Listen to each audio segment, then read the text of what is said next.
ধন্যবাদ।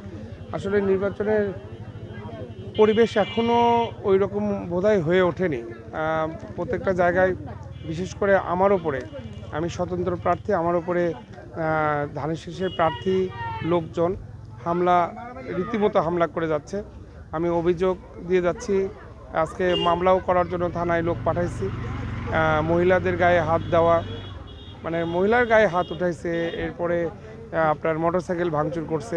অনেকগুলা মানুষ তারা আপনার হচ্ছে হসপিটালে তাদের কারো পায়ে মানে ব্যান্ডেজ করা হয়েছে, তার কারো হাতে ব্যান্ডেজ করা হয়েছে।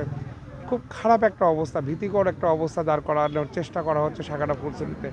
তো জনগণ এটা প্রত্যাখ্যান করতেছে। এখানে অনেকেই বিএনপি করে, আপনি একটু খোঁজ নিলে দেখবেন।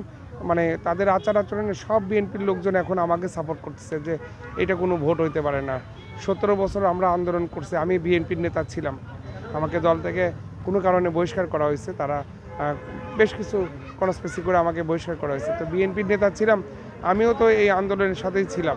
আমারও তো অর্থ যোগান দেওয়া হয়েছে, মানসিক শারীরিক শ্রম দেওয়া হয়েছে। তো যে আন্দোলনটা আমরা করছি একটা সুষ্ঠু ভোটের জন্য, তো সেই আন্দোলন আজকে সাগাটা ফুলছড়িতে সেই অবস্থা নাই। মানে বিগত দিনকেও হার মানাচ্ছে এখন এই অবস্থা।